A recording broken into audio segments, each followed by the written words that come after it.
పొగడుదు నీ మహిమలను.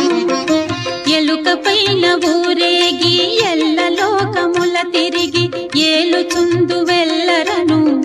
గణపతి ఎటు పొగడుదు నీ మహిమ